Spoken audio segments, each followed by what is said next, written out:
muncul risiko di situ. Kenapa?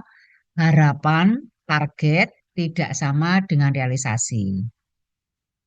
Besarnya berapa nanti kita bahas waktu kita menghitung. Risiko itu ada dua. Systematic risk adalah risiko yang tidak bisa dikurangi karena aspek regulasi. Systematic risk adalah risiko yang menempel pada semua instrumen investasi. Kalau Anda kemarin sudah pernah kita bahas ya, kalau kita nabung ke bank, misalnya tabungannya 10 juta, bulan ini saya ngeprint tabungan bulan Agustus. Incoming Sekarang mail. tanggal 1 September ya. Saya ngeprint bunga tabungan bulan Agustus di BCA.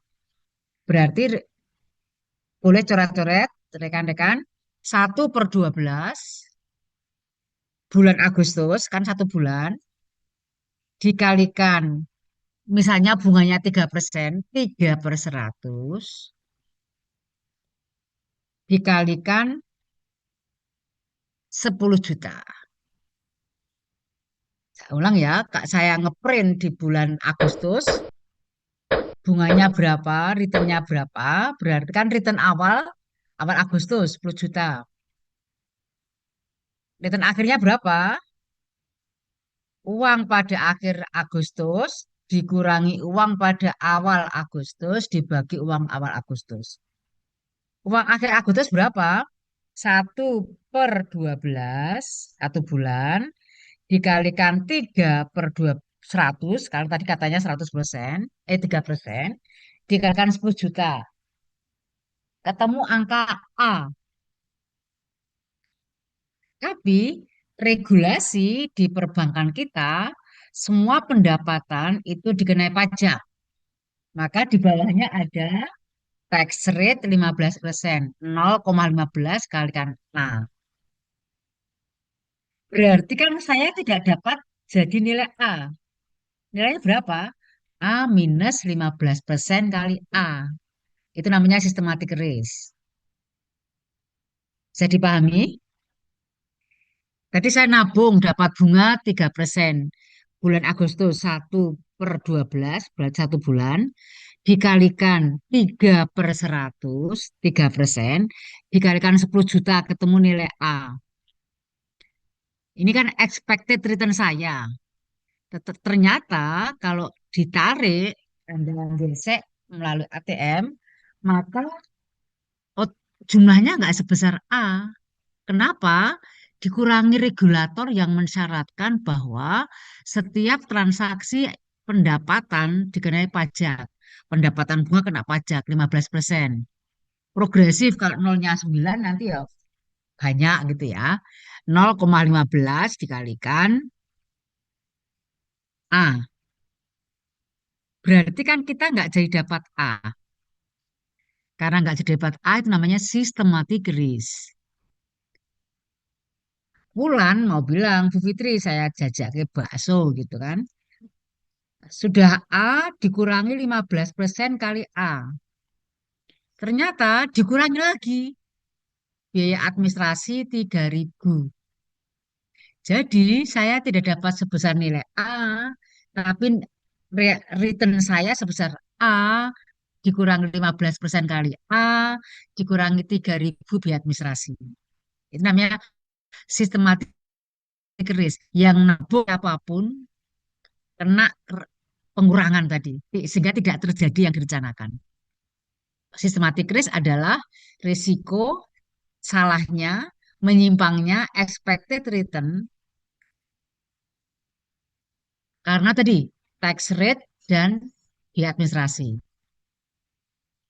Jadi systematic risk itu kena pada semua jenis instrumen investasi.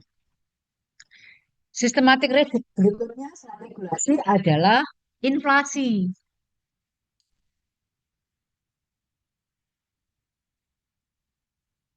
Tadi misalnya tadi nilainya 500.000, angkanya salah ya. 500.000 dipotong pajak dipotong biaya administrasi. Jadi dapat untuk makan selama 1 minggu. Nilai yang sama dari bunga bank tadi, Anggita tinggalnya di Balikpapan. Maka nilai 500.000 itu hanya bisa untuk makan 2 hari. Nah, pendapatan tertentu yang nilainya turun karena ada inflasi itu juga systematic risk. Systematic risk adalah risiko yang muncul karena adanya regulasi atau ketentuan lain yang mengenai semua instrumen investasi. Risiko yang kedua adalah specific risk atau unique risk. Specific risk atau unique risk. Specific risk atau unique risk adalah risiko yang hanya terjadi pada efek tertentu. Risiko yang hanya terjadi pada obligasi jasa marga. Risiko yang hanya terjadi pada saham Indofood. Risiko yang hanya terjadi pada saham Bank BRI. Gitu ya. Specific risk atau unique risk adalah risiko yang hanya pada efek tertentu. Kalau sistematik risk tadi tidak bisa dikurangi dengan portofolio, maka sekarang diversifikasi atau melakukan portofolio yang nanti kita bahas.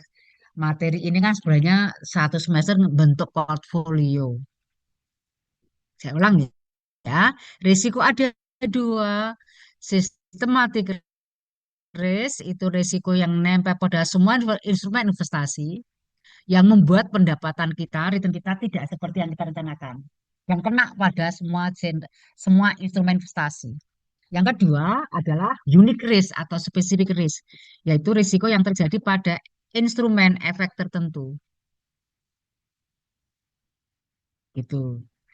Misalnya begini, kalau tidak di efek, pada saat harga kedelai naik atau harga kedelai naik karena import dolar melemah atau menguat, naik atau turun, maka yang langsung berpengaruh pada return itu adalah pedagang tahu tempe dan turunannya. Kenapa? Kalau harga kedelai naik, maka biaya produksi naik. Jika harga jualnya tetap, harga pasarnya tetap, maka returnnya turun kan? Namanya specific risk. Itu. Jadi tidak terjadi pada sektor fashion misalnya. Hanya sektor tertentu. Kemarau yang sangat panjang berdampak pada gagal panen. Maka risiko ini terjadi pada petani atau para produsen yang proses produksinya dipengaruhi oleh faktor musim. Jadi tadi musim panen ya gagal panen. Unique risk atau specific risk itu bisa dikurangi dengan portofolio. Maka tadi disebutkan di atas tadi risiko portfolio. Sudah dipahami tadi return sudah tahu, resiko sudah tahu, ada yang mau ditanyakan? Mahasiswa harus paham tiga nih, return, resiko, dan expected return. Paham bukan hafal ya, paham berarti nanti bisa ngitung, bisa mempresentasikan. Oke, ada pertanyaan? Ada Bu. Oke, Ibu. diteruskan. Oke, terima kasih. Jadi kalau kita terjemahkan dalam bahasa awam, risiko itu apa? Risiko itu probabilitas munculnya, kalau bahasa awam begini, kalau saya investasi kan saya ingin dapat return. Nah, setiap probabilitas yang membuat saya nggak dapat return atau returnnya turun itulah risiko. Berarti risiko satuannya prosentase. Misalnya tadi returnnya berapa? 10%. Nanti risiko satuannya juga persentase. Kalau 10% tadi gimana ngitungnya? Uang akhir periode dikurangi uang awal periode dibagi uang awal periode. Risiko nanti setelah kita bahas expected return. Tapi risiko adalah tidak terjadinya expected return yang kita harapkan. Suatu investasi dikatakan berisiko atau risiko yang meningkat manakala penyimpangannya semakin besar. Misalnya, saya beli saham Telkom, risikonya 5%. Nanti ngitung Bu Fitri 5%-nya gimana nanti ya? Semoga minggu depan sudah bisa kuliah luring ya, jadi saya bisa mempresentasikan dengan angka yang lebih baik. Yang kedua, kalau saya beli saham Indofit, risikonya tadi saya beli saham Telkom, risikonya 5%. Kalau saya beli saham Indofood, risikonya 10%. Maka saya bisa mengatakan saham Indofood risikonya lebih tinggi. Kalau saham Telkom tadi salahnya tidak terjadinya return itu sebesar 5%. Tapi kalau saya beli Indofood, potensi atau probabilitas tidak tercapainya return adalah 10%. Jadi semakin besar penyimpangannya, semakin besar risikonya. Nanti indikator atau proksi dari risiko itu ada yang nanti standar deviasi, ada beta. Itu deviasi kan penyimpangan gitu ya. Semakin tinggi risikonya, 10%, 20%, maka semakin tinggi risikonya. Kita gambarkan seperti ini. Kalau di bursa efek itu hanya ada dua saham.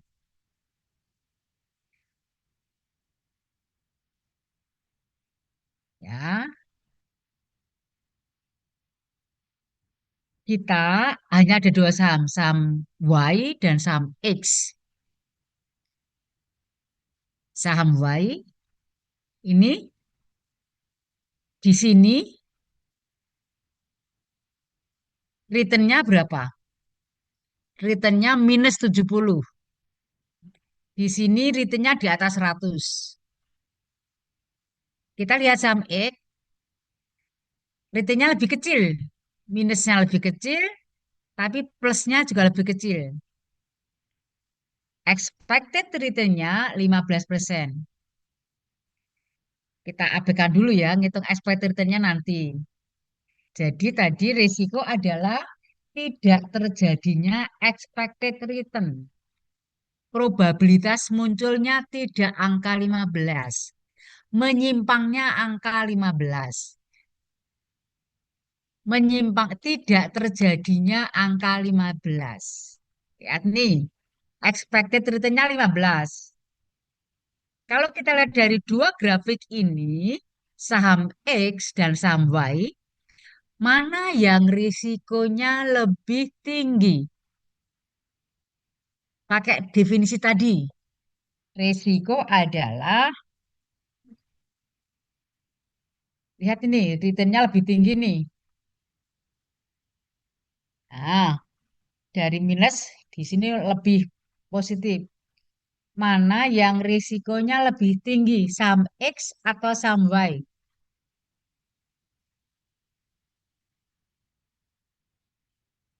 Saham X atau saham Y?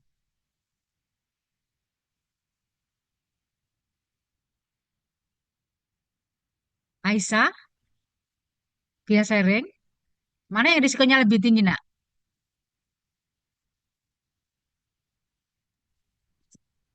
Kalau misalnya resikonya lebih tinggi menurut saya saham X, Bu. X ya, Karena karena ini lihat nih, gambarnya tinggi iya, ya. iya Bu. Saham Karena yang Y lebih rendah ya. iya Terima Bu. kasih Aisyah.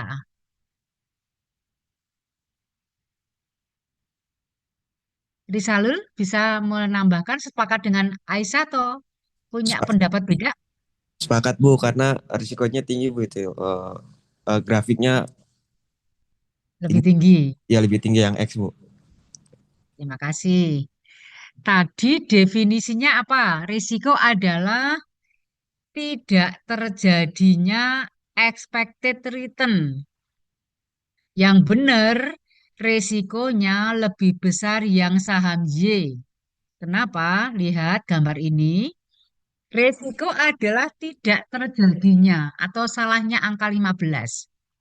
Berarti kalau saham Y itu kemungkinan untuk tidak terjadi angka 15 lebih lebar ini.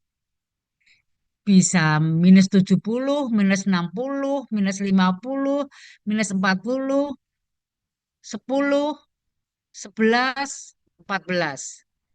Pokoknya kalau nggak 15 itu risiko. 16, 17, 18, 19, 100 sekian. Tapi kalau saham X itu resikonya itu lebih kecil. Kenapa? Penyimpangannya ini, spreadnya itu lebih sempit. Maka resiko itu dilihat dari kemungkinan salahnya. Lihat, kemungkinan salahnya saham X itu lebih sempit dibandingkan yang saham Y.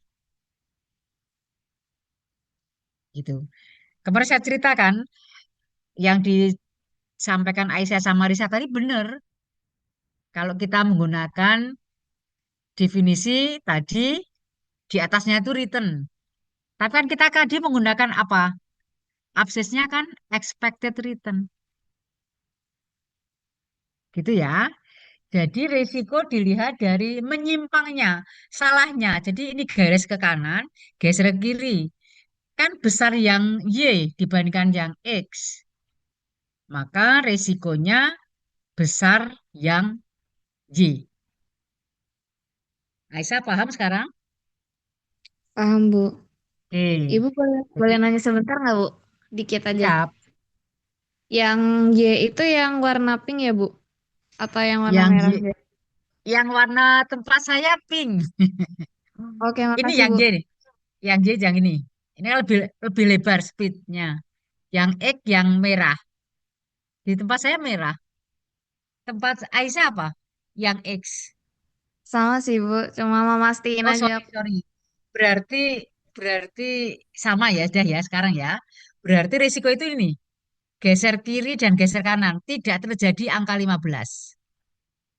Berarti bisa 16, 17, 18, 19, 100. 14, 13 minus gitu.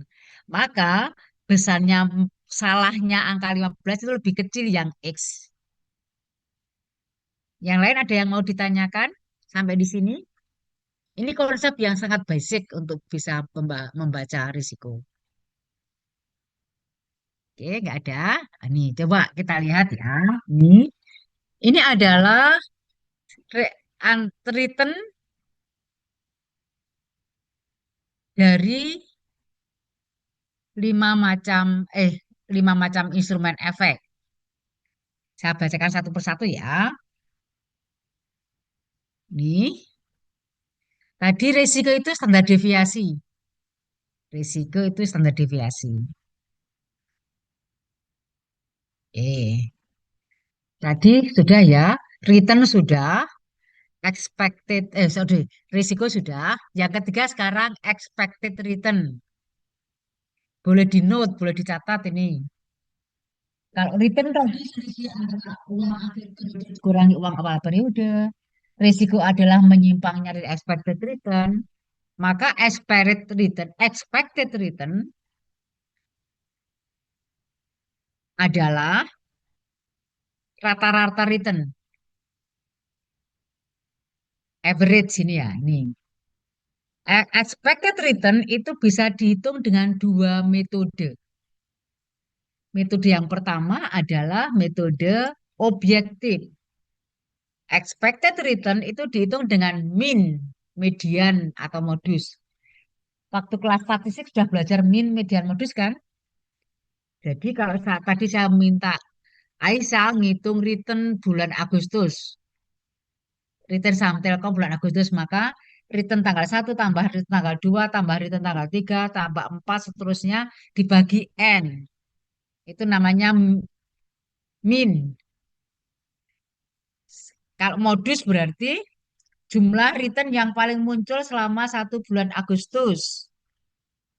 Kalau median angka return selama bulan Agustus diurutkan dari yang kecil sampai yang besar.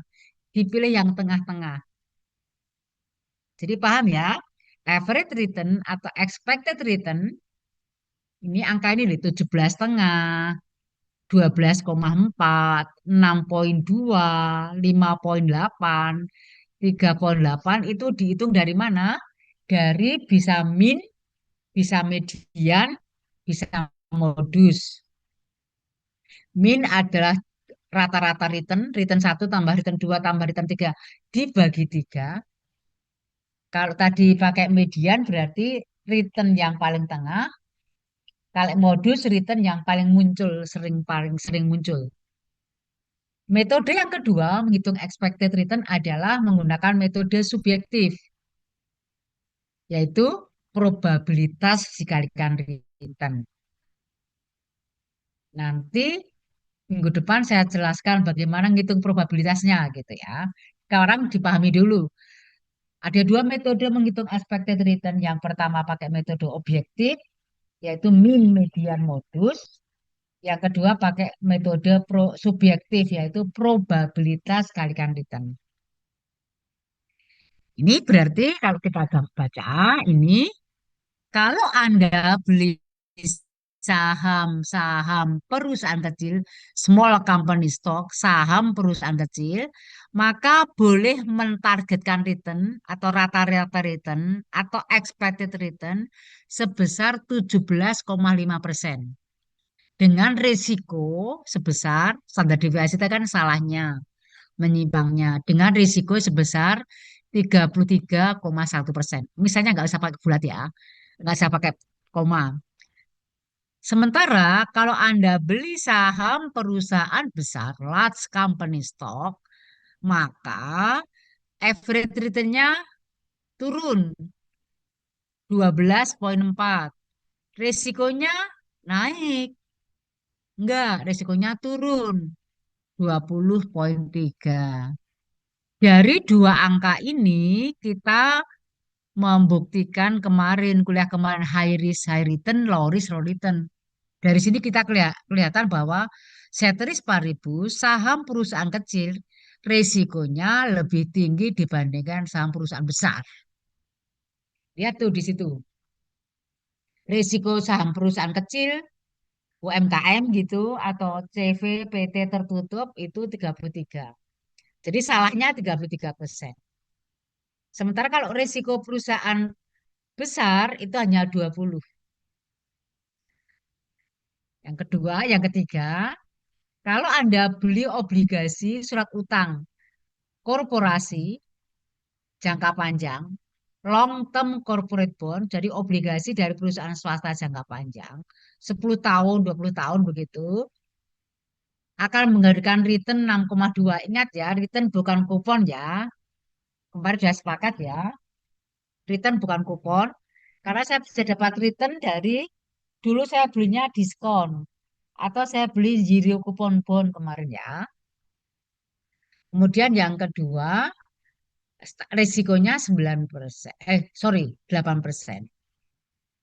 Tapi kalau Anda beli obligasi pemerintah, berarti obligasi yang dikeluarkan oleh Kementerian Keuangan, jangka panjang, satu penerbitnya pemerintah, ini government, satunya korporasi, perusahaan swasta, risikonya lebih rendah nih. Government di sini risikonya lebih rendah, tapi returnnya juga lebih rendah. High risk, high return, low risk, low return. Ini government bond itu berarti misalnya obligasi PLN, Pertamina, Garuda Indonesia, Angkasa Pura, Krakatau Steel Bank BUMN. Kalau ini yang Treasury bills itu adalah obligasi pemerintah. ORI kalau kita. Obligasi yang diterbitkan oleh APBN, Kementerian Keuangan. Kalau ini BUMN. Lihat nih, selama masih ada APBN berarti risikonya rendah. Lihat nih, risikonya paling rendah dari 33 ini 3. Jadi, waktu kuliah pertama kita sudah tahu semakin tinggi risikonya, maka expected return-nya semakin tinggi. Semakin rendah risikonya, maka expected return-nya semakin rendah. Ini buktinya. Empiris terbukti. Meskipun penelitian tahun 2005. Tapi mesti sama lah. Ada pertanyaan?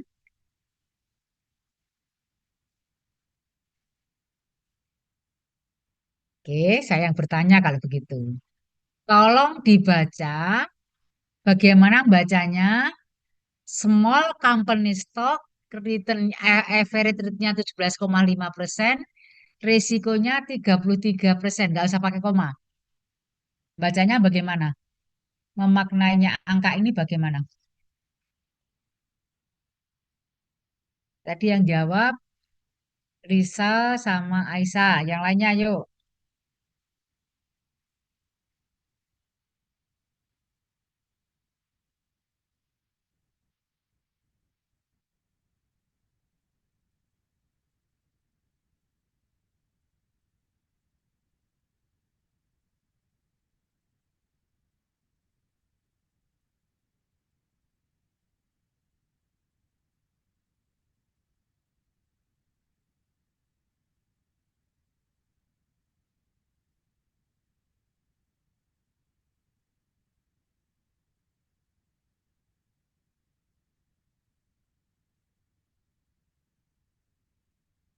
Dia volunteer.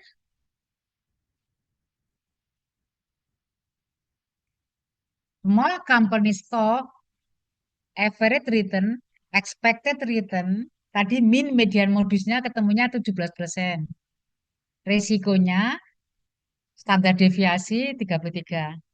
Ini artinya kalau Anda beli saham perusahaan kecil, boleh mentargetkan, boleh mengharapkan akan dapat return, akan dapat imbal jasa 17% sebesar 67%. Kenapa? Salahnya 33%. Jadi saya tidak dapat angka 17,5% sebesar 33%. Berarti probabilitas dapat angka return 17,5% itu sebesar 67%. Saya tambah satu ya sekarang. Saya baca satu lagi. Kalau saya beli obligasi dari BUMN, ini karena buku-buku Amerika ya, enggak ya deh.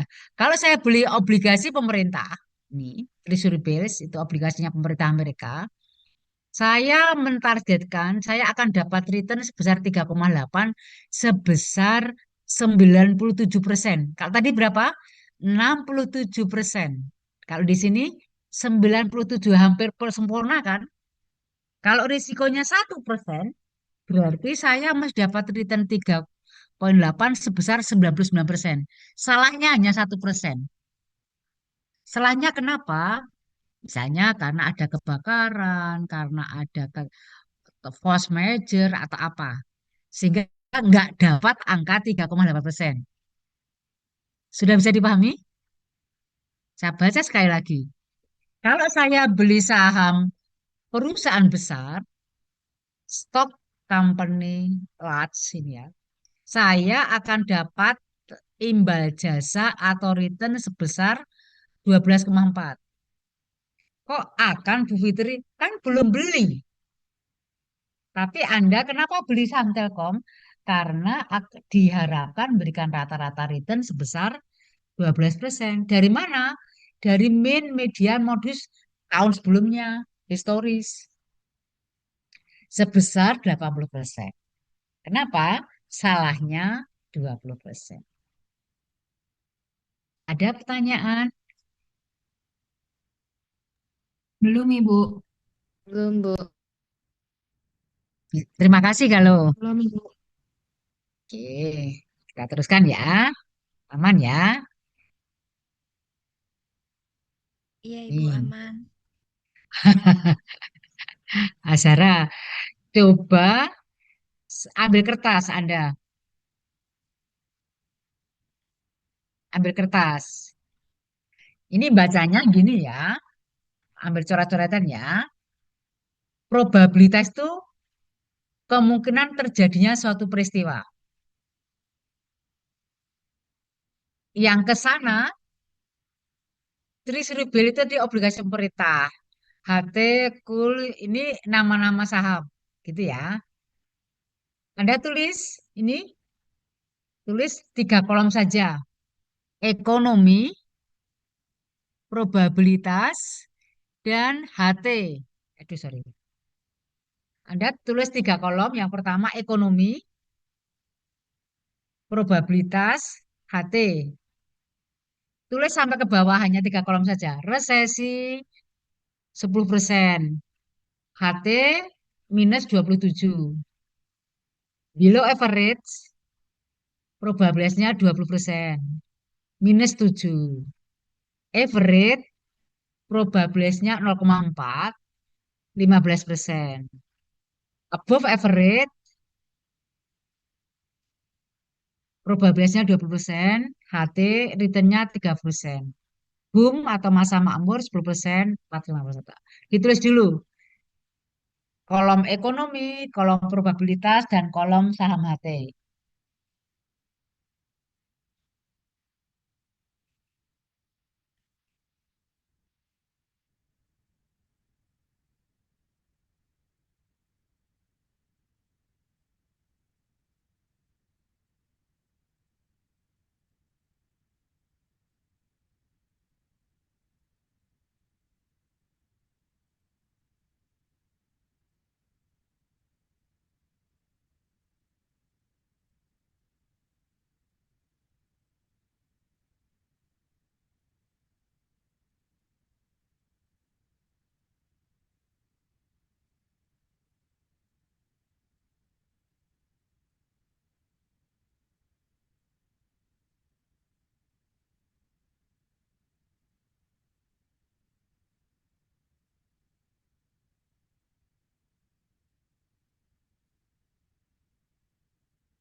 Sudah? Yuk, Sudah, Bu Bu. Fitri baca. Nanti hitung ya. Ibu, Ini bacanya di kolom ke kanan itu instrumen investasi. Kita akan bahas satu saja. Yang lainnya sama nanti. Saham HT itu akan menghadapi 5 probabilitas kejadian ekonomi. Yang pertama resesi itu 10%. Kemungkinan terjadi resesi 10%. Kemudian setelah resesi ada recovery ya, itu 20%. Ada perbaikan. Ekonomi jadi normal lagi, rata-rata. Resesi, recovery 20%. Probabilitas ekonomi normal itu 40%. Kemudian tumbuh, setelah normal kan mulai tumbuh 20%. Dan masa makmur atau sejahtera 10%. Probabilitas itu selalu 1 atau 100%. 10 tambah 20, 30 tambah 40, 70 tambah 20, 90 tambah 10, 10. Berarti kan 100%. Bisa dipahami? Kalau Anda beli saham, sorry, Anda beli obligasi Treasury Bill, tadi dapat 5,5 ya, maka mau resesi, mau makmur, dia akan memberikan obligasi yang tetap, yaitu 5,5. Jadi dalam berbagai macam kondisi ekonomi, karena beli obligasi, kemarin pendapatannya tetap, maka expect return-nya 5%, 5,5. Oke. Anda lihat, kita tadi bukan ngisi Trisirbil kan, kita ngisi HT. Kalau kondisi ekonomi resesi, inflasinya tinggi, banyak PHK, pabrik-pabrik tutup, daya beli masyarakat rendah, maka return saham HT itu minus 27. Kenapa minus? Karena mesti harga saham di akhir periode lebih rendah dibandingkan harga saham pada awal periode. Negatif ya, bisa dipahami ya. Ini tadi rumusnya apa? Angka minus 27 dari mana? P1 dikurangi P0 dibagi P0. Kalau perusahaannya memburuk kan P-nya turun, maka negatif. Setelah resesi, kemudian ada berbagai macam kebijakan fiskal dan moneter, ekonomi recovery.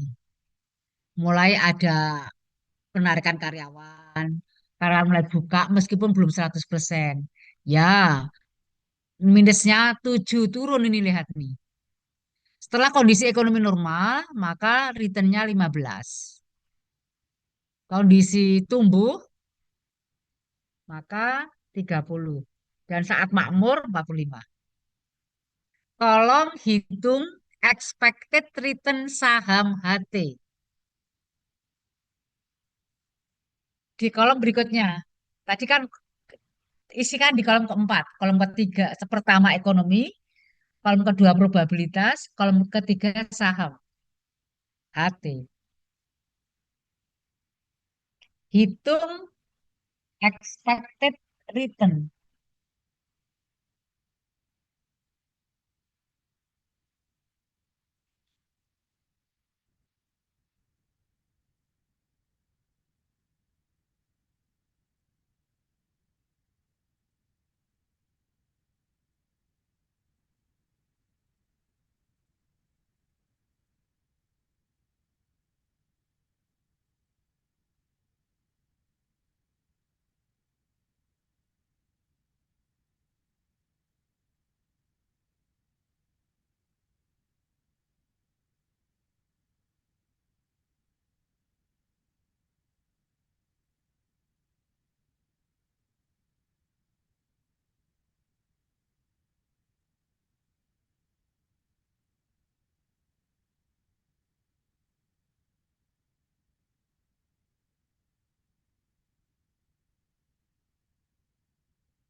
Berarti expected return-nya sama dengan berapa?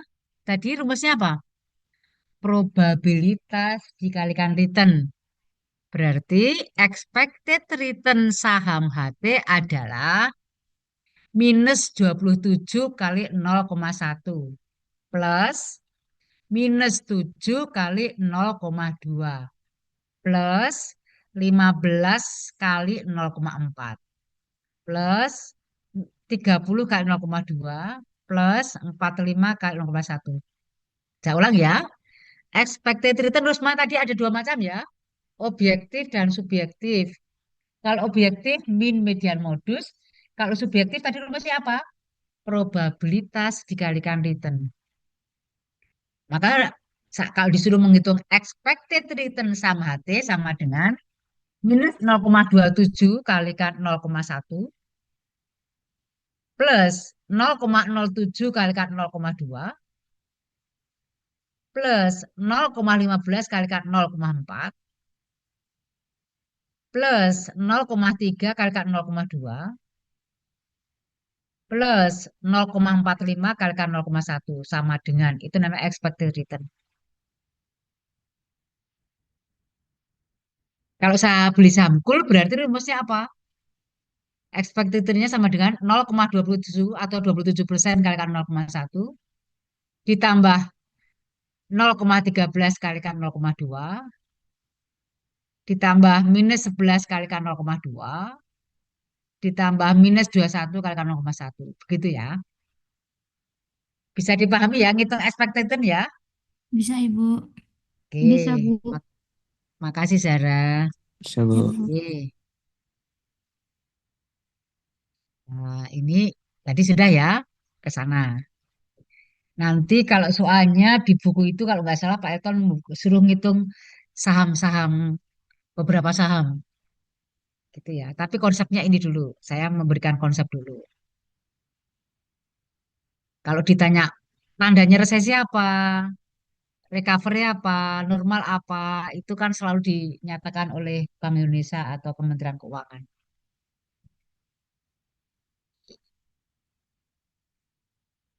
Tadi ya, Treasury bill itu 5,5, mau kondisi ekonominya apapun selalu 5,5. Maka dikatakan pendapatannya tetap. HT tadi sudah kita bahas ya. Oke. Nih, kalau dihitung seperti ini, bahasanya tadi, expected return itu adalah, biasanya kalau expected itu tandanya seperti ini, atau tandanya strip, gitu ya. Jumlah, jumlah sigma itu kan jumlah ya. Return saham I, berarti tadi apa? HT, berapa tadi? -0,27, sekalikan P1 itu probabilitas. Lihat, -27% kalikan 0,1.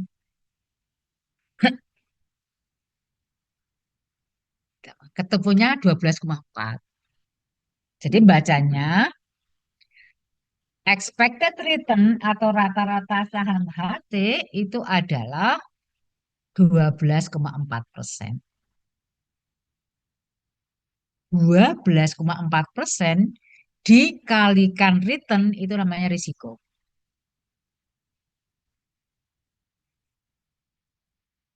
Kalau mau exercise nanti dihitung harga yang instrumen yang lainnya.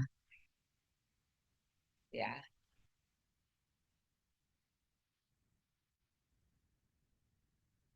ini sudah dihitungkan, nanti Anda ngitung ini ketemunya. Kalau enggak berarti eh, salah mencet kalkulator.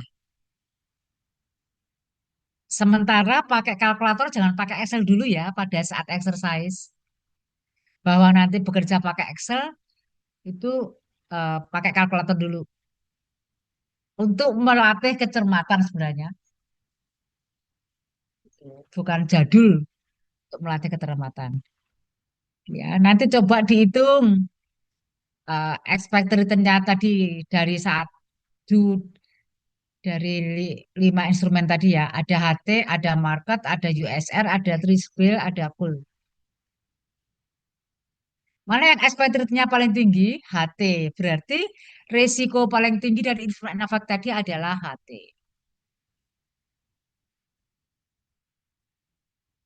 Itu deh. High risk, high return, low risk, low return. Ini temuan dari penelitian tadi tahun 2005. Oke.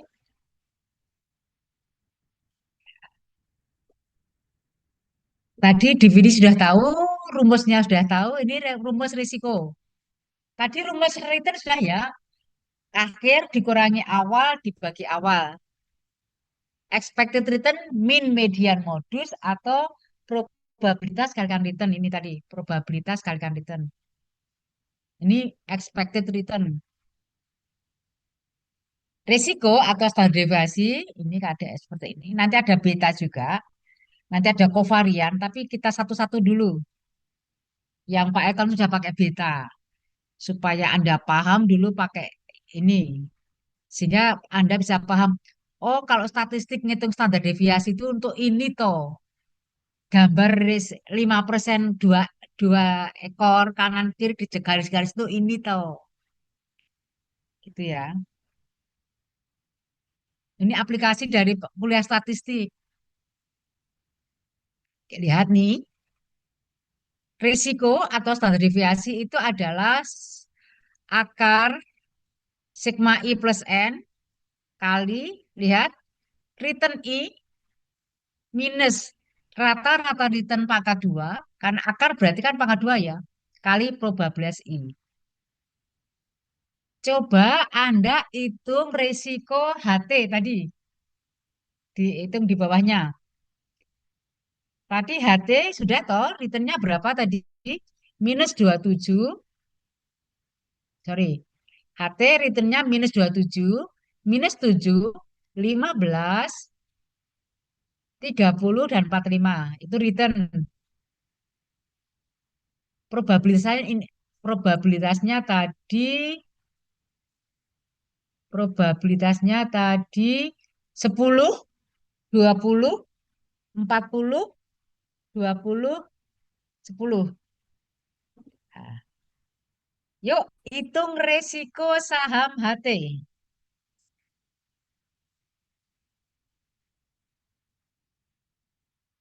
Ini sudah ditulis yang ini. Expected return HT ditulis dulu. Kalau yang tadi belum benar, ini aku Nova akan bayar ini. Expected return saham HT sudah ditulis. Sudah Oke, Ibu. kalau oke. Kalau sudah, saya pindah ke bawah ya. Ngitung sekarang kita ngitung risiko.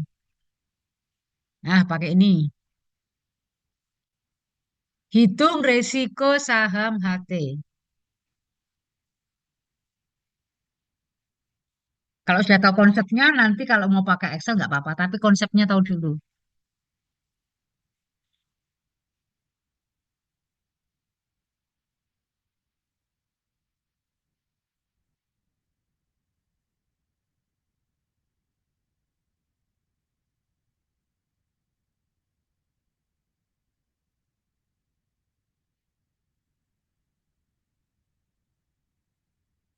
Yang menjelaskan kalau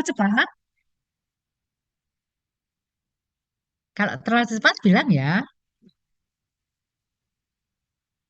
Karena ini basic. Basic dari investasi itu ini, dua chapter ini. Ngitung risiko return dan nanti sedikit saja interest rate.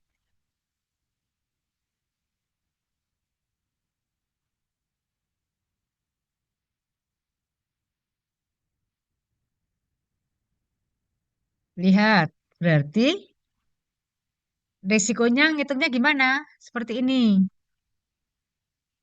Oh, sorry. Hitungnya seperti ini.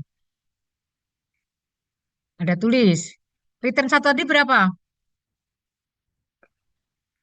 Minus 27. Semuanya persen ya. 0,27 minus 12,4 pangkat 2 kalikan tadi probabilitas tadi berapa ya? 0,1 ya. Iya Ibu, 0,1. Sebentar, saya pindah ke sini aja biar saya nggak salah. Oke, berarti risikonya sama dengan minus 27 itu return kalikan minus 27 minus 12,4 kali 0,1.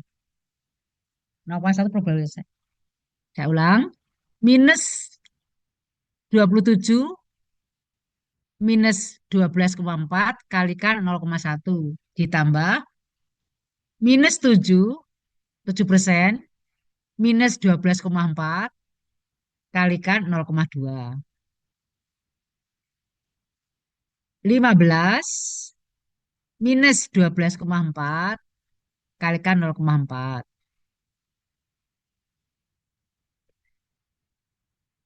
30% minus 12,4 kalikan 0,2. 20%. 45 minus 12,4 kalikan 0,1. Ini, lihat ini. Ini yang return-return tadi. Yang minus 27, minus 7, 15, 30, 40. Yang ini 12,4. Ini probabilitas. Karena sigma akar berarti absolut pangkat 2. Minus atau plus sama saja. Minus 27 minus minus 27 minus 12,4 kalikan 0,1. Minus 7 minus 12,4 kalikan 0,2. Nah, ini tadi returnnya lupa. Ini semuanya 12,4. Kan ini tadi standar DVA. Ini kan expected return. Ada yang sudah ketemu pakai kalkulator, jangan pakai HP ya. Supaya exercise menggunakan tools yang ada di kalkulator.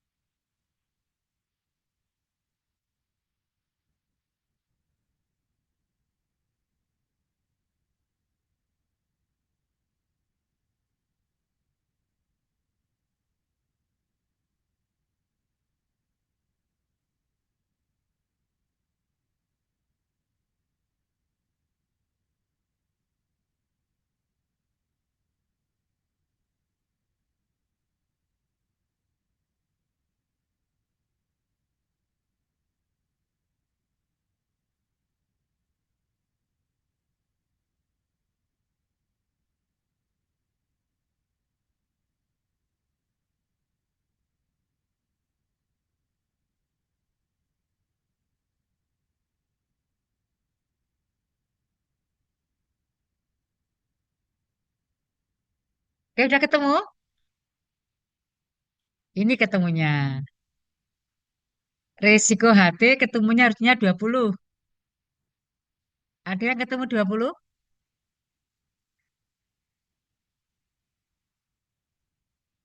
Tadi ya, ini return, lihat nih, rekan-rekan, return, expected return, probabilitas. Return, expected return, probabilitas.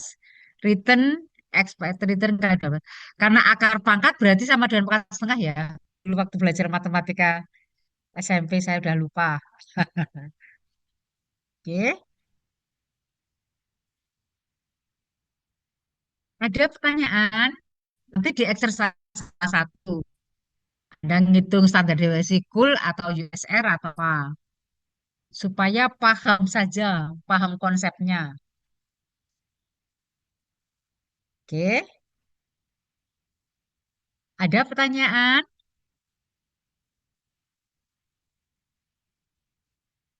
Sudah tahu return, sudah tahu expected return, sudah tahu risiko dan cara menghitungnya. Ada pertanyaan? Kalau Belum kita Bu. gambar tadi, Eh, kalau kita gambar berarti lihat nih, Trisru B tadi kan risikonya nol tuh. Kenapa? Expected return ini sama dengan return, ya kan? Expected return sama dengan return, maka risikonya nol. Kalau risikonya nol, gambarnya seperti ini. Expected return sama dengan return. Ini, nggak ada disparitasnya, nggak ada spreadnya. HT tadi risikonya berapa? HT risikonya 20, lihat. Besar sekali nih. Nih, lihat nih. Jadi semakin lebar, ini nggak ada surprise-nya berarti nol. Berarti semakin lebar, risikonya semakin besar. Sampai di sini ada pertanyaan. Ini basic banget ya, jangan materi ini gopur ya ini. Bisa ngitung risiko return expected return. Paham? Bisa dipahami? Bisa Bu. Paham, Oke, Bu. terima kasih Novita. Oke, saya tanya satu. Apa bedanya return dan expected return?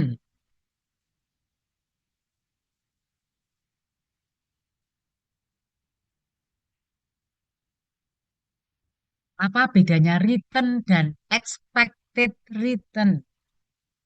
Tadi return P1 dikurangi P0 bagi P0. Expected return tadi apa? Sigma return min expected return pangkat 2 kali P pangkat 2. Kalau dibahasakan penyimpangan. Salahnya, tidak terjadinya.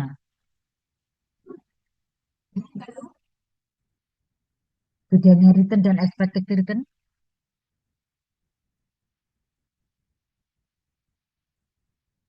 Bedanya return dan expected return adalah kalau expected return itu historis. Sudah terjadi return bulan Agustus. Itu pakai apa?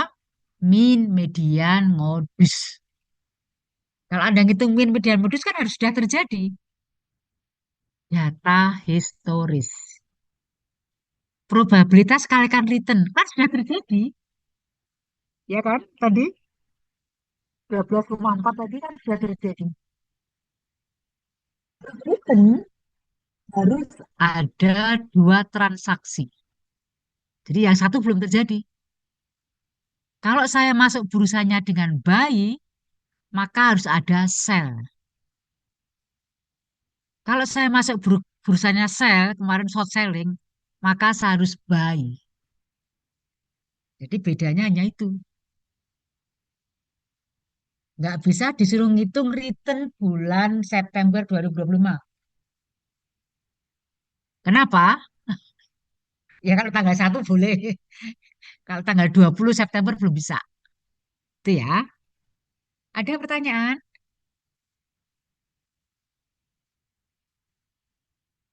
Insya Allah Jadi tidak kan, Ibu. Gimana Mbak Zara? Insya Allah tidak ada pertanyaan. Oh, terima kasih Zara. Jadi tadi kalau kita lihat dari gambarnya, kita bisa simpulkan bahwa return itu dilihat dari spreadnya. Semakin lebar, itu semakin tinggi risikonya. Ini tadi. Ini kalau kita lihat semakin tadi gambarnya kan semakin tinggi. Nanti ini untuk ngitung aja. Oke.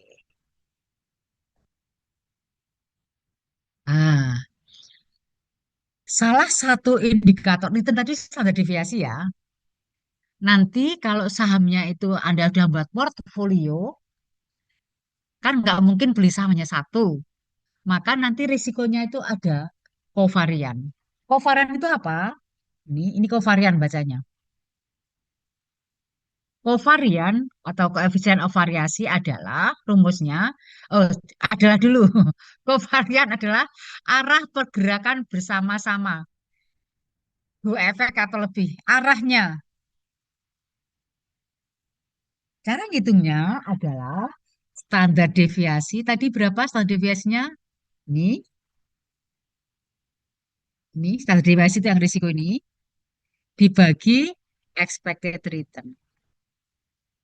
Ini kovarian ketemu ini. Jadi nanti risiko itu ada beta, ada kovarian, ada standar deviasi. Ini lihat nih. Oke, oke. Investor itu ada dua tipe kalau kita lihat dari hubungannya dengan risiko. Risk averser dan risk taker. Risk aversion adalah investor yang tidak suka risiko. Kalau ada risiko ditolak. Kalau risk premium, take risk, itu adalah investor yang suka risiko.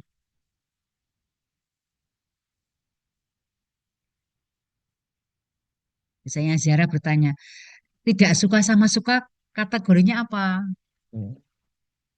Misalnya ini, hari ini semuanya nggak boleh kampus. Kalau Anda ke kampus risikonya nol atau di rumah. Yang suka risiko berarti saya ke kampus. Yang jelas tidak ada transportasi. Kalau Anda cari transportasi harus tambah biaya mahal toh. Beberapa Grab apa itu mesti platform itu akan mahal kenapa? Yang menggunakan banyak. Jadi untuk satuan utility tertentu harus memakan biaya lebih besar. Tuh. Misalnya kalau saya risiko saya beli saham Telkom 5.000. Tapi kalau high risk 5.100 mau gitu. Kok dikatakan 5.100 mau? Kan kita nggak tahu besok P1-nya berapa. Nah, itu nanti di angka-angka ya. Jadi risk aversion itu nggak suka risiko. Setiap ada tambahan risiko dia minta upah tambahan return. Setiap ada tambahan risiko dia minta tambahan expected return gitu. Saya boleh menanamkan uang di tempatnya Bu Fitri asal returnnya 2 kali tabungan BNI. Nah, itu namanya risk aversion. Ada pertanyaan di sini? Ya, ini kayak konsep-konsep. Nah, oke. Karena tadi ada dua risiko, yaitu systematic risk dan specific atau unique risk, di mana systematic risk itu nggak bisa dikurangi, sementara unique risk bisa dikurangi dengan portfolio, maka kita akan bicara tentang portfolio. Portfolio itu apa? Portfolio adalah strategi investasi. Jadi itu cara investasi dengan minimum 2 saham atau lebih. Saya ulang ya. Portofolio itu apa? Portofolio adalah strategi mengurangi risiko. Risiko apa? Unique risk, specific risk. Kenapa? Karena yang systematic risk nggak bisa dikurangi. Anda kan nggak bisa mengurangi pajak, Anda nggak bisa mengurangi biaya administrasi. Secara sistem pendapatan Anda langsung terpotong gitu ya. Tapi kalau unit risk tadi misalnya pada saat kemarau panjang, risiko produk-produk pertanian akan turun. Nah, itu bisa dikurangi. Caranya dengan portfolio. Yaitu, portfolio adalah strategi investasi dengan mengurangi risiko dengan cara diversifikasi efek yang berkorelasi negatif. Jadi tujuannya bukan mencari untung. Tujuannya adalah mengurangi risiko, tapi ada syaratnya. Syaratnya harus membeli saham lebih dari satu, diversifikasi, uangnya dipecah-pecah, dan saham yang dibentuk itu harus berkorelasi negatif. Kalau Novita tanya, Bu Fitri yang negatif seperti apa? Nanti ada softwarenya. Jadi kalau saya punya uang 100 juta, saya taruh di 5 bank, itu namanya nggak diversifikasi. Kenapa? Bank BNI dan Bank Mandiri kolesterol positif. Kalau Bank BNI bagus, Mandiri juga bagus. BCA juga bagus. Jadi diversifikasi saham atau obligasi yang berkorelasi negatif. Minimal harus 2 saham, nggak boleh 1 saham. Namanya nggak diversifikasi. Ini rumusnya. Tadi selalu menghitung expected return risiko. Kalau saya punya uang 100 juta, 50% saya berikan saham Bank BCA, dan 50 ini saham HT, dan 50% saya belikan saham yang lain, maka rumusnya adalah ini expected return portfolio. Tanda gini itu namanya expected return. P itu portfolio adalah sigma, W itu bobot. Return I expected return ini returnnya. Bobot kalikan expected return. Kalau uang saya 100, misalnya ya, bobotnya 20% kasihkan saham A, 20%, 80% saham B, berarti 0,2 kali ini, 0,8 kali ini. Saya ulang ya, expected return tadi return 1 dikurang return 0 dibagi return 0. Kalau expected return portfolio adalah bobot, uangnya berapa, membuat bobot ini, kalau uang punya 100 miliar, berapa yang ke saham, berapa obligasi juga ada softwarenya. Return saham I. Expected itu saham I. Eh, Ini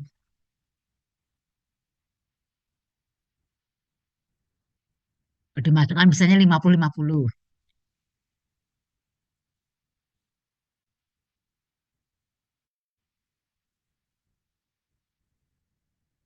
Hitungannya ini. Berarti bacanya 10% dapat return 0, 20% dapat return 3, 40% uang saya dapat return 7,5, 20% saya dapat return 9,5, dan 10% uang saya dapat return 12%. Maka expected return portfolio 6,7. Kan besar bobot dana ditanamkan.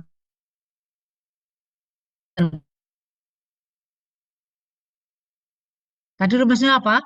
Bobot dikalikan expected return. Ini rumusnya. Risiko juga sama.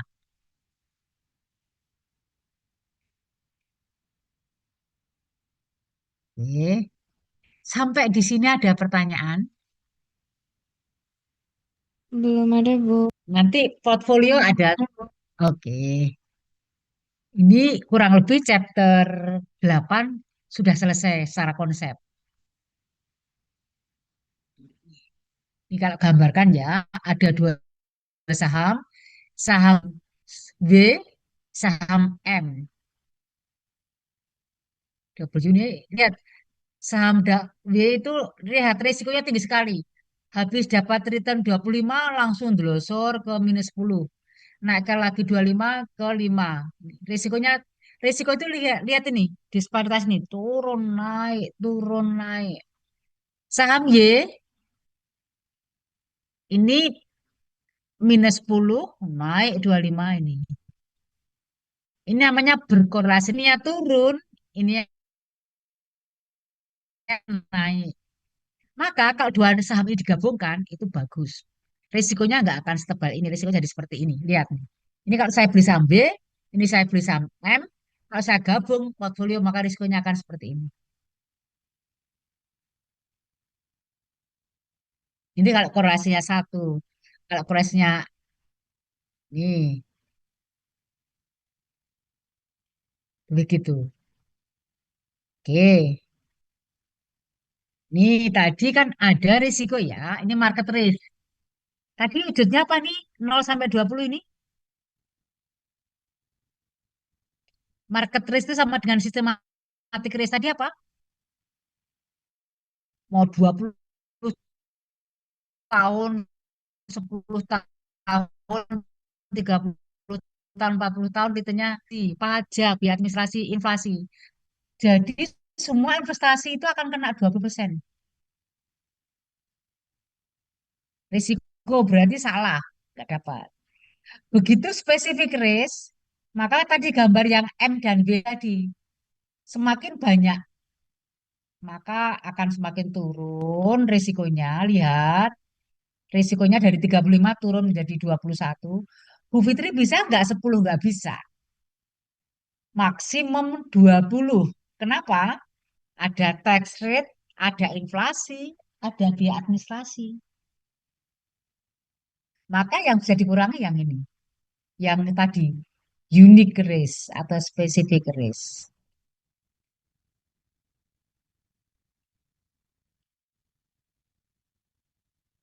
Stand alone itu tadi, unique risk, specific risk. Buku ini menggunakan stand alone. Oke.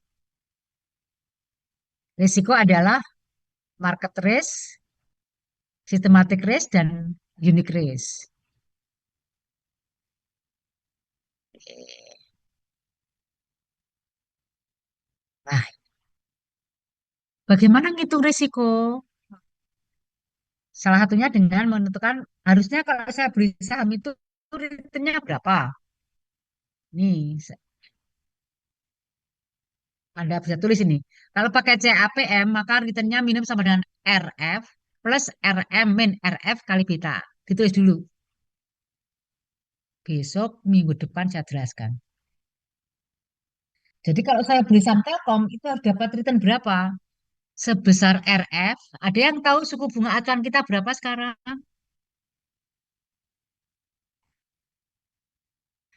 Kemarin diturunkan jadi 5 ya. 5%, 5. Bu. Ya, terima kasih 5% itu. Ya, Bagus sekali. Kemarin diturunkan. LPS-nya turun atau naik, Riko? Kalau tadi kurang terima tahu kasih. kalau LPS, Bu.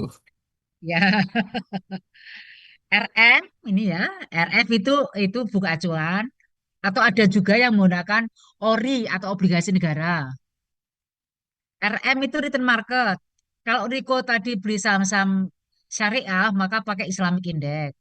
Kalau Riko tadi beli saham-saham blue chip, pakai RME LQ45, jangan pakai IHSG.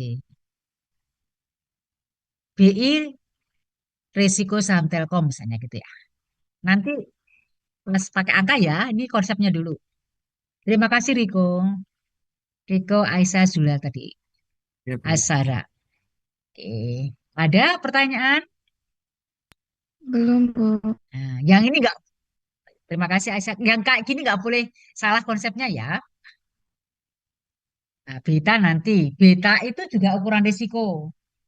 Kalau tadi risiko standar deviasi kan sigma R I min expected return pangkat 2 kalikan probabilitas. Kalau beta itu mengukur kepekaan saham I terhadap market. Beda ya. Kalau tadi kan saham individu yang standar deviasi. Kalau saya saham Telkom berarti return saham Telkom minus rata expected return saham Telkom pangkat 2 kalikan probabilitas. Kalau beta itu Telkom terhadap IHSG, Telkom terhadap LQ45, Telkom terhadap Kompas 100 Indeks gitu. Jadi Anda apakah enggak kalau pasar sekarang melemah atau apa? Ya, kalau Telkom bergerak itu berarti betanya tinggi. Pasar sekarang rame-rame mungkin nanti silang disuspend kok diem saja berarti betanya rendah. Gitu ya. Ada individu dan tadi ada market. Ini nanti kita bahas. Oke. Ada pertanyaan? Ibu mau tanya. Oke. Baik, sebelumnya saya selalu tahu ingin bertanya terkait beta. Beta sendiri kan dihitung tuh berdasarkan data historis ya, Bu. Tapi Oke. kan pada praktiknya itu kondisi pasar kan selalu berubah. Nah, itu kira-kira seberapa andil Bu beta dalam prediksi resiko di masa depan? Oke. Pertanyaan Silmita bagus sekali. Beta itu kan berhubungan dengan pasar. Padahal pasar bergerak-gerak. Gimana mengantisipasi risiko pasar? Tadi Mbak Mita, pasar di benakmu diartikan apa? Pasar itu. Mbak mengartikan pasar itu dengan apa?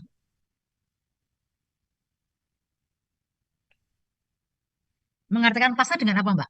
Em, Pertanyaan bagus banget. Mungkin contohnya terkait investasi ya, Bu. Karena kan kebetulan saya juga sedikit masuklah di dunia investasi. Oke, bagus. Yo, pasar tidak pasti. Definisi pasar tidak pasti itu menggunakan indikator apa, Nak?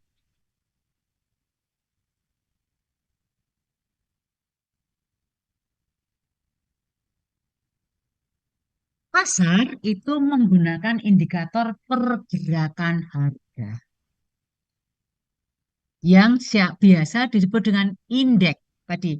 LQ45 indeks itu berarti setiap bulan Februari dan Agustus, 6 bulan sekali, saham-saham yang kriterianya ada 7 itu, transaksinya berapa, KPI-nya berapa, itu akan masuk di daftar yang namanya saham yang aktif didagangkan. Lihat marketnya berapa, kalikan LQ45 indeks. Kompas 100. Harian Kompas itu buat indeksnya nggak 45 tapi 100. Nah, saham saya saham I ya, saham saya I. Itu bergerak nggak manakala market tadi bergerak.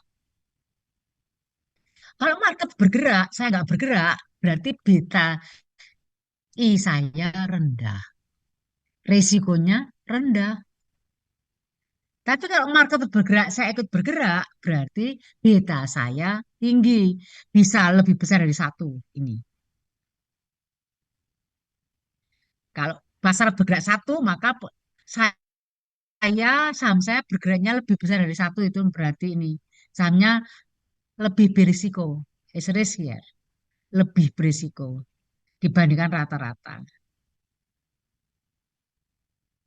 Kalau kurang dari satu, tadi LQ45 atau Islamic Index atau IHSG itu naik atau turun, saham saya harganya tetap.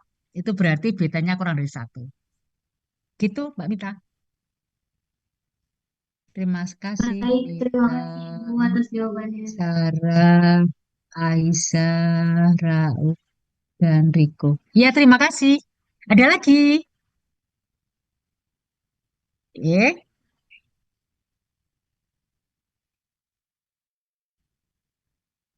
saya akan tambah satu materi.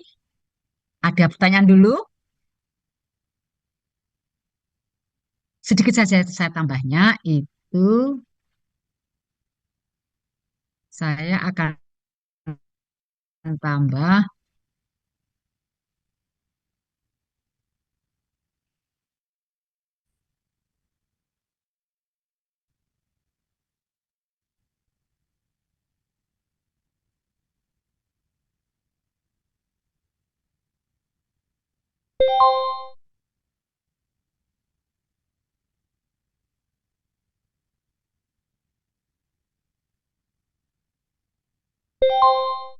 Oh, tadi ada yang kelupaan nih.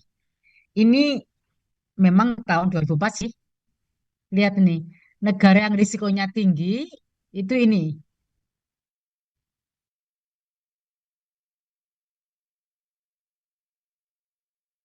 Risikonya rendah itu yang nih, yang di kiri, yang di kanan ini. Ini negara risikonya tinggi, negara yang sering perang, kemudian itu saya tambah satu materi sebentar ya, interest rate ya, atas sudah cukup. Boleh, Ibu. Oke, terima kasih Galuh. Saya stop dulu, saya ganti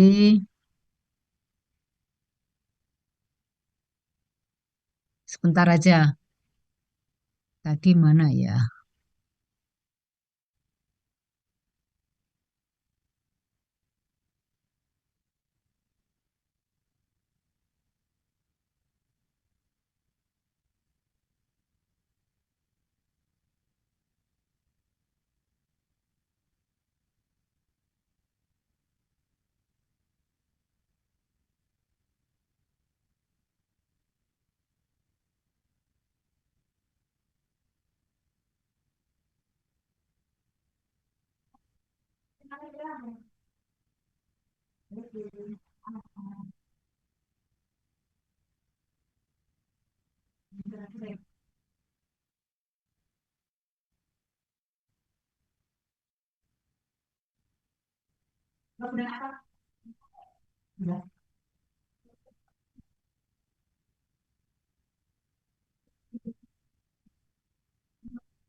Interest rate sedikit saja. Ini juga tadi sebenarnya risiko dari return tadi aplikasi dari interest rate. Tapi sengaja saya balik karena tuh ya target dari beberapa slide ini chapter 6 ini adalah mahasiswa paham interest rate itu apa dan berapa besarnya.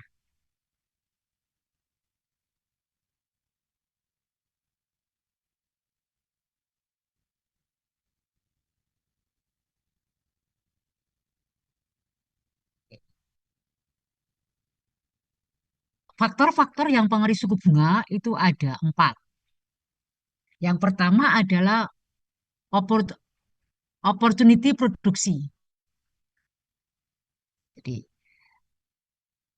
jika opportunity produksi itu tinggi, maka suku bunganya akan tinggi.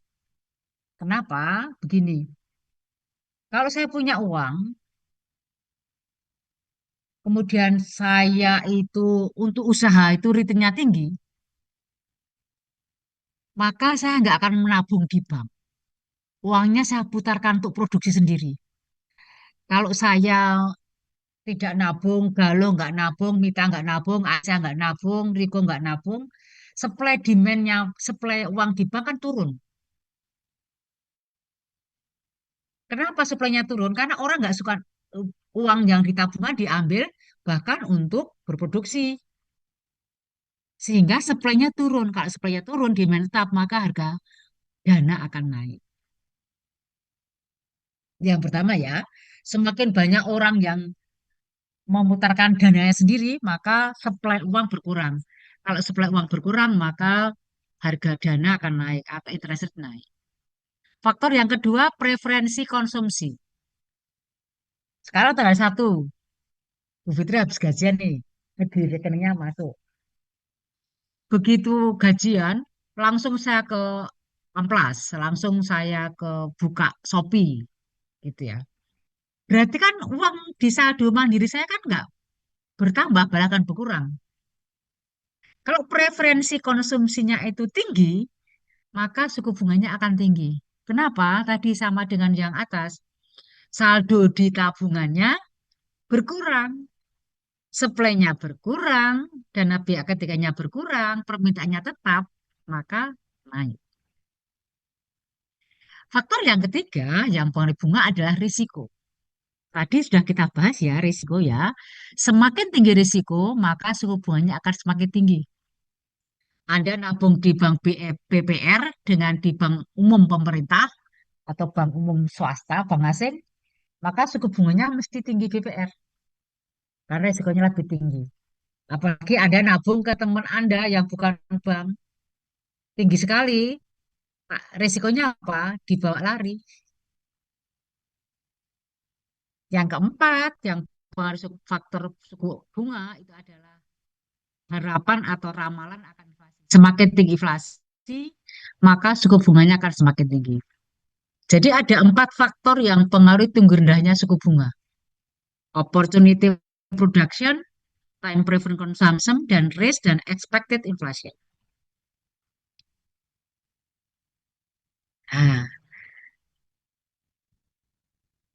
suku bunga nominal itu nggak sama dengan suku bunga real. Tadi Bu Fitri ceritakan bunga tabungan 3%. Tapi realnya di bawah 3% toh. Kan dipotong-potong potong tadi. Maka di negara berkembang terutama bukan negara maju, negara-negara yang tidak kuat mata uangnya nggak digunakan mata uang oleh dunia, maka nominal rate kadang tidak sama dengan real rate.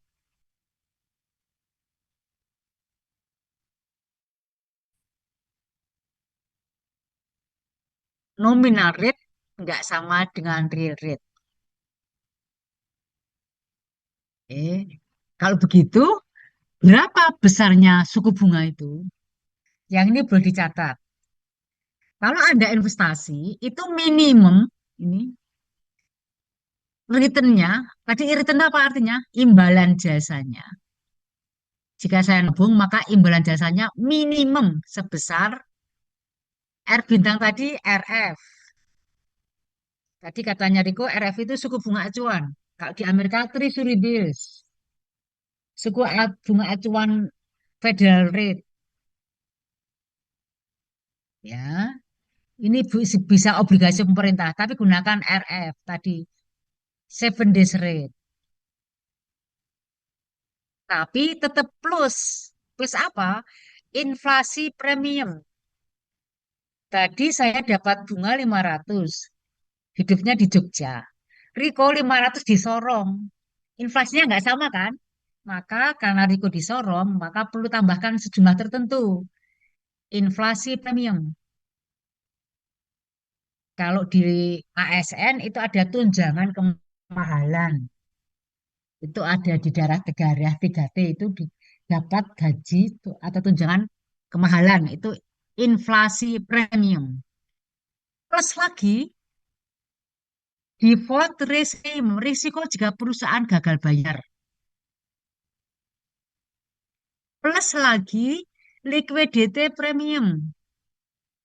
Riko punya emas antam, nilainya 100 juta. Bu Fitri juga punya emas atau mutiara 100 juta.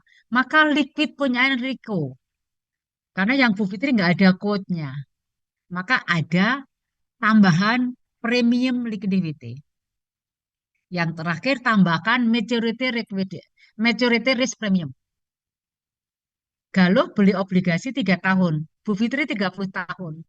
Maka risikonya tinggi yang 30 tahun. Gitu ya. Jadi, interest rate atau harga dana itu adalah minimum sebesar RF, ini adalah country risk, risiko negara, ditambah inflasi sektoral, berarti ada inflasi sektor otomotif, inflasi sektor makanan, inflasi sektor mineral, inflasi sektor tambang, ditambah default risk, ditambah liquidity risk,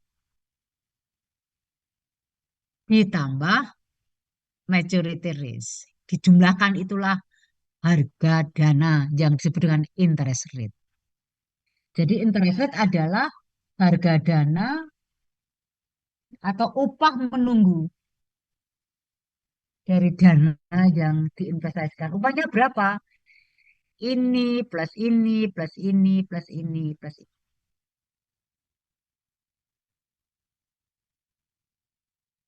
Ada pertanyaan di sini? Oke.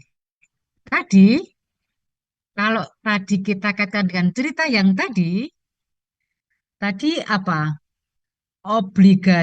Saham perusahaan jangka pendek. Maka hanya ada inflasi premium. Begitu saya beli jangka panjang, maka di sini ada premium ditambah apa? Maturity. Saya setahun, Galuh 30 tahun. Maka ini bertambah. Kenapa ada risiko maturity? Saya beli saham small corporate, perusahaan swasta. Ada inflasi, ada risiko gagal bayar. Ada risiko nggak liquid. Long, jangka panjang, semuanya isi. Semakin banyak centangannya, maka suku bunganya semakin tinggi.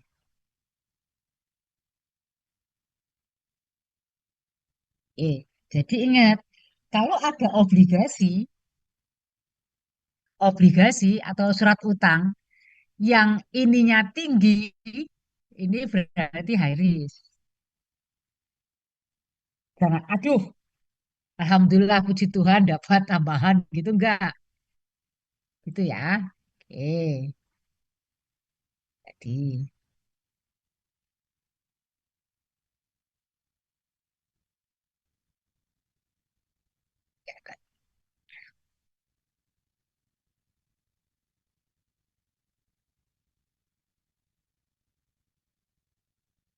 sampai di sini ada pertanyaan.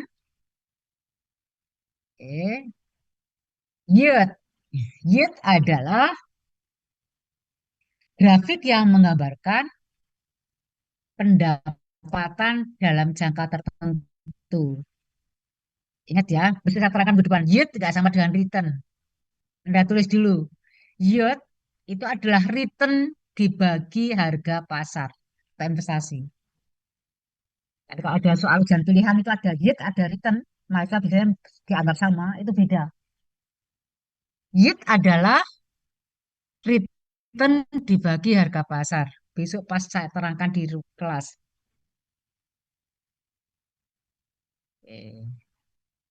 Nanti saya gambarkan di kelas ini yang ini agak perlu penggambaran. Ini, lihat nih tadi, yang merah tadi apa ini namanya? Taruh ini adalah 4%, RF tadi, market risk, systematic risk. Mau setahun, 10 tahun, 20 tahun kena semuanya. Yang hijau ini mulai Anda tadi diversifikasi. Semakin lama, ini di 20 tahun ada maturity risk. Itu.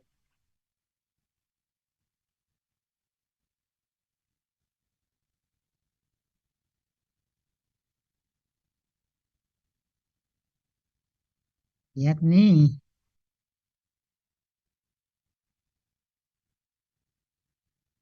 Kalau saya itu ambil obligasi setahun, 1 tahun ini, maka interest rate-nya ini sekitar 6% ya.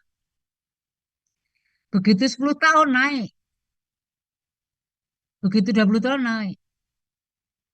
Kenapa? Ada maturity date. Ini, kemarin saya cerita, kalau obligasi itu ada ratingnya, triple E. Kalau resikonya naik, misalnya dari double B, maka interest rate-nya naik. Makin di sini C gitu, maka di atas ini. Ini, kalau lihat risk-reward itu yang risikonya paling rendah, triple E, double B. Semakin tinggi, semakin tinggi. Tahun yang sama, kalau obligasi pemerintah itu 6%, tapi kalau obligasi swasta ratingnya B di atas 10%, 12% nih. Di 10 tahun, 5,9 ini sampai hampir 9. Gitu. Jadi semakin tinggi risikonya, maka interest rate-nya atau harga dananya semakin tinggi.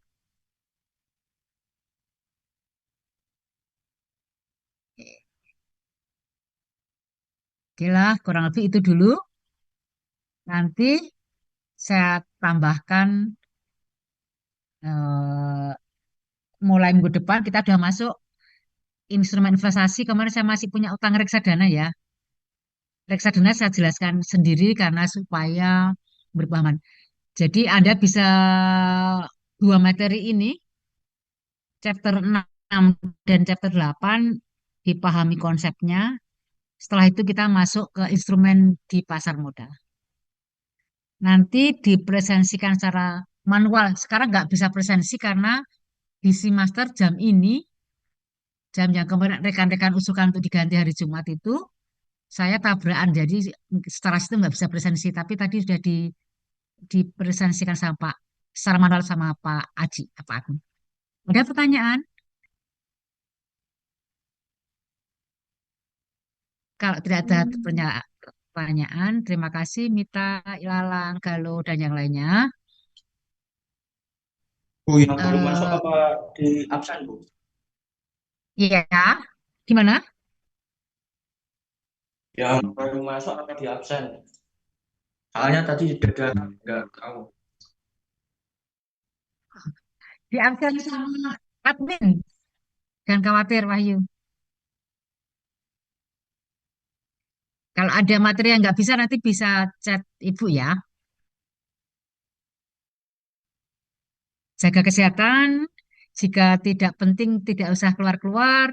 Sampai dengan informasi dari atas, UGM. Terima kasih. Selamat pagi. Terima kasih, Oke, Bu. Bu. Selamat Makasih, pagi. Bu. Bu. Sama-sama, Terima Jara, kasih, Bu. Terima kasih. Aisyah. Ya.